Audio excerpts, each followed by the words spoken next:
All right, so let's think about where we are now and what we've covered. So we have talked about at the very beginning of class, we had a section on summation notation.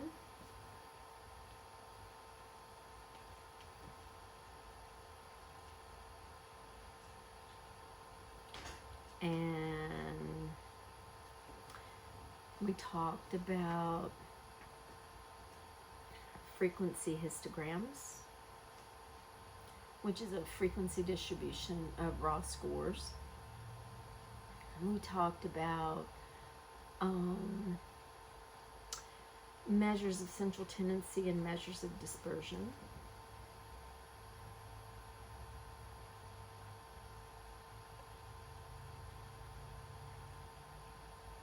And remember, we had the mean, and which is mu for a population mean, and x bar for a sample mean, and the median and the mode. And we said that when the distribution is normal, that the mean, the median, and the mode all line up in the center of that distribution. And we talked about measures of dispersion, so sigma squared, the population variance, sigma, the population standard deviation, s squared, the sample variance, and s, the sample standard deviation. We also talked about the range as a measure of dispersion. Okay, so we talked about all that. Then we talked about z-scores, which takes into consideration the mean and the standard deviation, because a z-score is the distance between the score and the mean in terms of the standard deviation. So z-scores are how many standard deviations is the score from the mean. So we needed the mean and the standard deviation to even get to z-scores, so we did that. And that was all, these were all about describing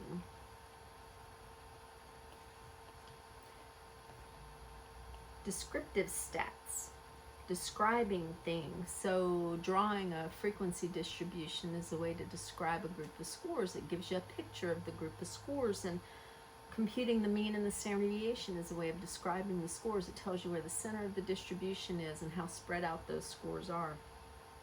And z-scores just talk about each individual score in terms of where they're located in the distribution in terms of the mean and the standard deviation.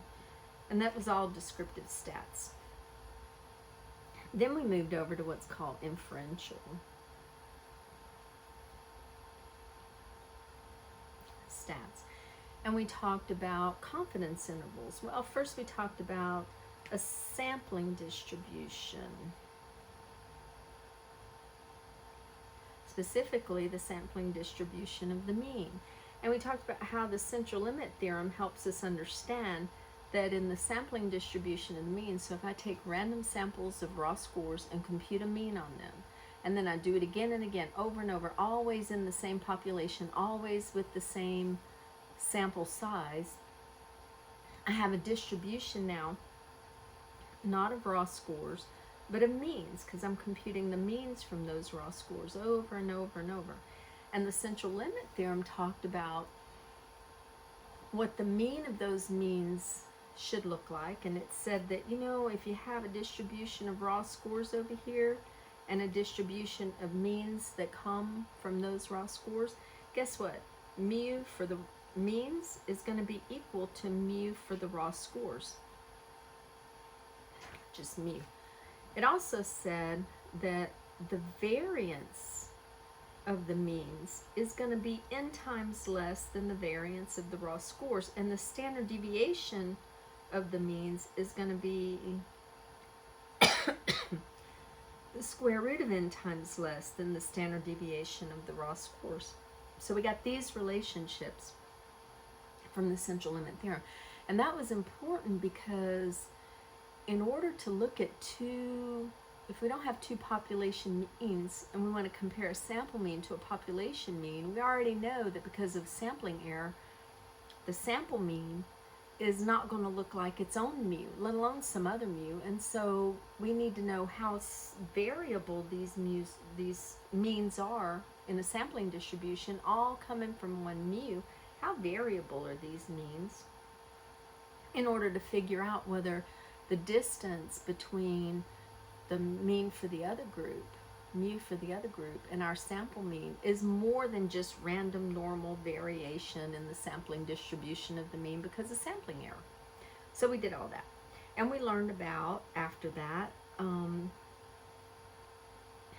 how to test for significant differences, which are just differences bigger than I would expect because of sampling error. We learned how to test for that using using confidence intervals.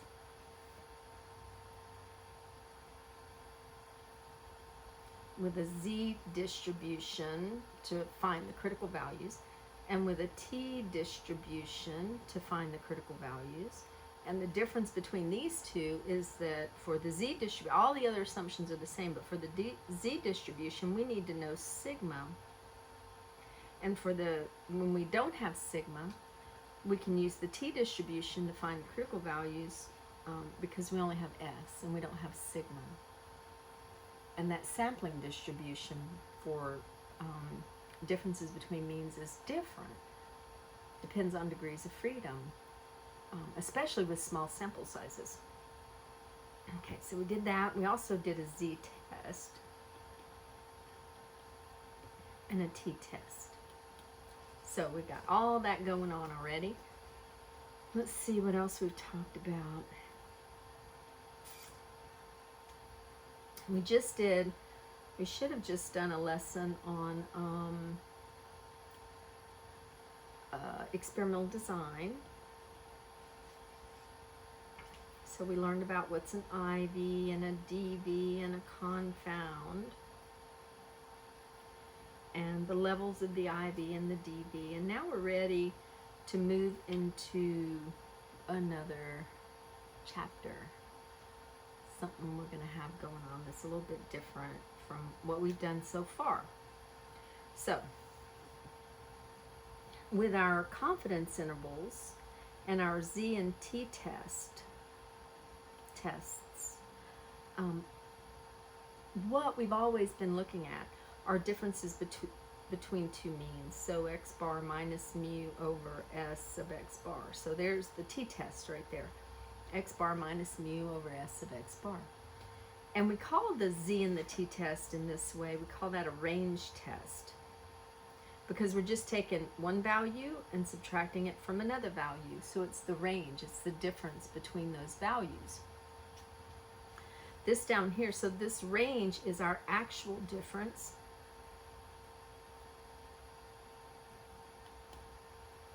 And this down here is called the standard error. This is the difference that we expect just by chance when really there's nothing going on and the population means are exactly the same. And this is sigma over the square root of n. Okay. So we expect our means to be spread out this far. This is how far they are spread out actually. Now here's the problem. That's fine. If you just want to compare even with two sample means, because that doesn't matter, we can just stick that over a pooled standard error. So aspirin versus ibuprofen in time it takes to relieve headache symptoms. So we think there's a difference between aspirin and ibuprofen in the time it takes to relieve headache symptoms. Just two groups. We can do a t-test on this. So the mean of the first group minus the mean of the second group, divided by the standard error, and we need to pool that because we have two S's, one from each of these means. But we can do that. That's easy. T is equal to this formula right here, and that's fine. But what if we want to compare, let's say aspirin, ibuprofen, acetaminophen, naproxen, Excedrin and the new formula of Excedrin, and a placebo. Well, we don't have two things to compare anymore. We have a bunch of things we want to compare. And the truth of the matter is, most of the time, if we were comparing aspirin and ibuprofen, we would at least have a placebo in there. We would at least have a sugar pill, something that we expect for there to be some kind of an effect just because somebody's getting a pill, but no effect due to the medication. So most of our questions are going to involve more than two things. I mean, two things is a good place to start, and that's where the statisticians of the day back in the 1800s started, with two things. But mostly, we're not hardly ever going to compare just two things. Maybe like men and women, if we're going to compare men and women, gender or something. But mostly, we're going to be comparing more than two things. Mostly, it's going to look like this. I want to know if my new formula is doing any differently than any of these other medications. So then I can brag about it if there's a significant difference, get on TV and sell a lot of it, because Excedrin, the new formula, is better than acetaminophen. And I've got a test for that. And usually that comes in the form of a big old test with all of the groups put in all at one time. And we just can't do it. I mean, with a T and Z test, let's see, there are 6 groups. And 6 choose 2 pairs of comparisons between those groups. Remember we did that on the first or second day of class? 6 choose 2 is equal to 6 factorial divided by 6 minus 2 factorial, 2 factorial. So 6 times 5 over 2. So there are 15 comparisons between those 6 groups, pairwise comparisons between those 6 groups that we can make. But we want one test that answers the question, something like this. Are all those means the same? Aspirin and ibuprofen and acetaminophen and naproxen and Excedrin, our new formula, and the placebo. Are they all the same? And then if they're not all the same, if it doesn't look like, it's not likely that they're all the same, maybe then we can go hunting for where the differences are. But the first question is, are they just all the same?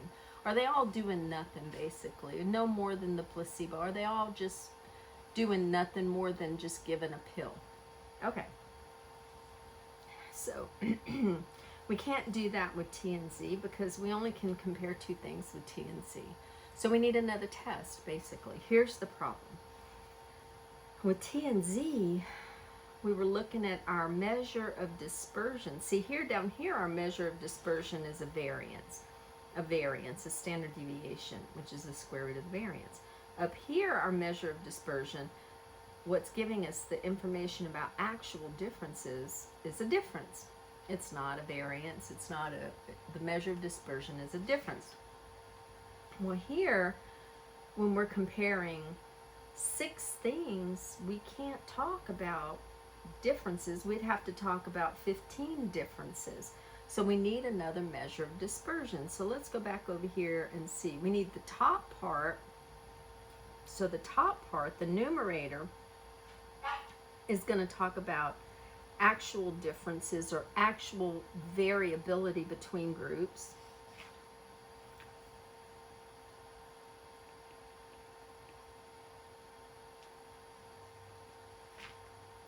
And the bottom part is going to talk about what we had over here, which is the variance of the raw scores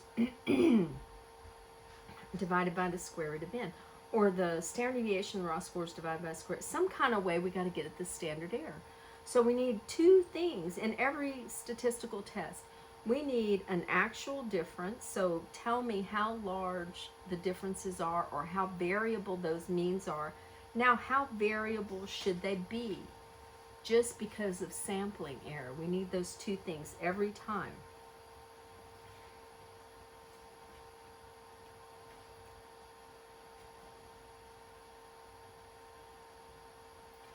So that's what we need. Now let's look over here. Now we know that this one down here can be sigma squared over n, or sigma over the square root of n. We know how to get how variable these scores ought to be just because of sampling error. We can use the same formula because it's variances. And over here, we have a lot of means, but we can compute these variances of the raw scores and divide it by the square root of n, or compute the standard deviation of raw scores divided by the square root of n, or compute the variance of the raw scores and divide by n. We can talk about variances over here, The top part is what we're worried about, because the top part, we've only ever looked at ranges. But when we come back over here to what we learned about measures of central tendency, and our measures of dispersion, we learned about a variance. A range is a measure of dispersion, but also a variance and a standard deviation are measures of dispersion. So really, because we have more than two means, we can't use differences, we can't use a range, but we can put a variance up there in the top.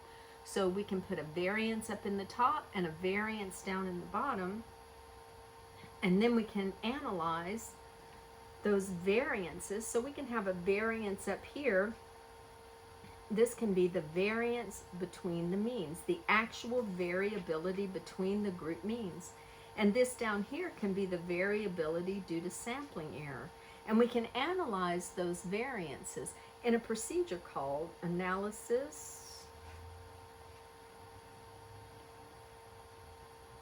of variance. See why we're doing it? You see why it's called that, right? I told you these statisticians aren't clever with their words. They just call it what it is. We're analyzing the variance, the actual variability between group means, and the variability due to sampling error. So we're going to analyze variances. We're going to call it analysis of variance. It's also known as the F-test, like the T-test, Z-test, F-test. For the guy who developed it, whose name was Fisher, who was an agricultural person, and the reason he needed it is because he had these crop things going on, lots of rows, and he would put different fertilizer 1 and fertilizer 2 and fertilizer 3 and on, and then he was looking to see which fertilizer yielded the most crop, or which watering technique yielded the most crop. He was basically all about getting more food for whatever input there was. And so he developed this procedure because two groups at a time was not working for him, and he needed an overall. Is anything going on with these fertilizers? I got 10 of them. Is anything going on to make differences in crop yield or variability in crop yield? Otherwise, I just start from scratch and choose 10 more. So he developed this technique called analysis of variance, and his name was Fisher. He was a real prominent mathematician at the time. Okay, so we got a situation. We're going to have variability on the top, variability on the bottom, and then we're going to analyze the ratio of that variability. So let's think about that for a minute. So we go, okay, so the variance on the top, and then we know that the central limit theorem says that this variability of sample means, the actual variability of sample means, if the null hypothesis is true, should be n times less than the variability of raw scores. So we could put the variability of raw scores down here and divide by n. Or we could take that n and move it up here and say, well, if this should be n times less than this, then if we multiply n by the top, then these two things should be equal. So, and this n is actually the number of scores in a group. So let me make it a little n for a minute. So this is the same as what we just did. This is the number of scores per group. And now they ought to be equal to one another. They should have been equal over here. They ought to be equal over here. Okay, so here's the next problem. Here's the variability of raw scores. This is the variability of means. The mean, the variance between group means. Between groups. This is the variability of the raw scores right here. Well, the variance of the raw scores. Okay, here's the problem with that, leaving it like that. So we have all these groups: aspirin, ibuprofen, acetaminophen, naproxen. We got Excedrin, the new formula, and the placebo. Every one of these groups has an X bar that estimates that mu, and every one of these groups has a variance that estimates the variability in the population. It's the variance of the raw scores in the sample. So we're estimating with this sigma, because we don't have sigma, we're going to have to estimate it from all of these S's. Now, what are we going to do? Because, I mean, let's find that where I just went to. What are we going to do? So we have this, the mean is an estimate of each of these mu's, and that'll go into the variability between means. That's the top part of the equation. But this right here, we got 6 of them. We got 6 of these. We have one for this group, one for this group, one for this group. But we need an estimate of sigma sub x bar. Remember, or sigma squared, so the variance of the raw scores. And remember that the assumption is that always, in everything we're going to do, is that the variance in the population is the same for each of these. So we really just need to get at it, the variance of the raw scores. And all of these S squares is an estimate of that, but none of them are going to be exactly that because of sampling error. So, I mean, what can we do? It's like we could pick one. Let's just take the one for aspirin, or let's just take the one for ibuprofen, or whatever. Or maybe what might be a better idea is if we averaged them. How about if we average all of those S squares? So we average them. So let's put, instead of this, let's see. So what if we add up all those S squares, which are estimates of sigma squared, they're estimates of it, and divide by the number of groups. Then we'd have 6 estimates of sigma squared. And we'd have a better estimate overall because we got the mean, the average of the estimates. Okay, so now the top is the variance between the groups. The bottom is the variance of the raw scores. So this is the variance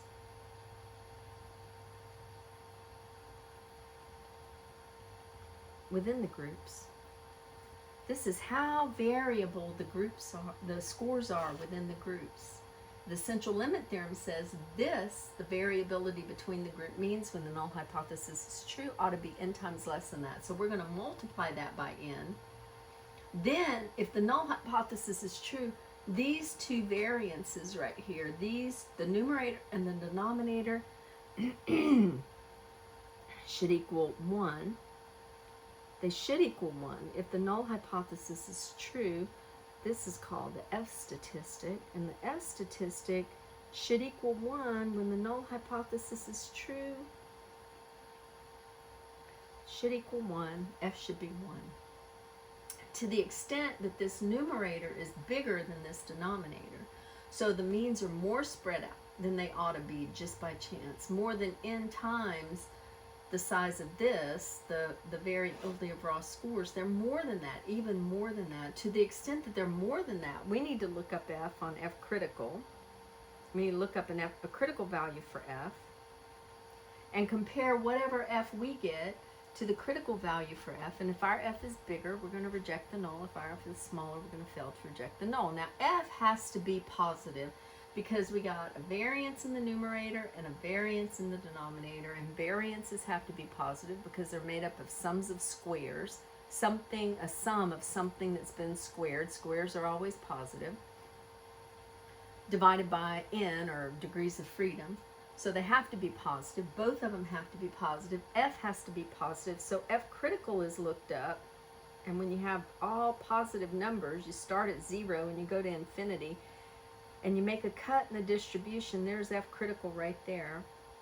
F critical has to be looked up, though, on 2 things, not just one. Like in the t-test, we looked up T critical on degrees of freedom. Basically, within the groups, we looked up T critical on degrees of freedom. the number of scores that we had. So that's the within group stuff. Now we have two things going on. We have multiple groups, more than two, so more than 1 degree of freedom for the number of groups. And we have scores in those groups, so more than one score. So we have multiple scores, multiple groups. We need to look up F on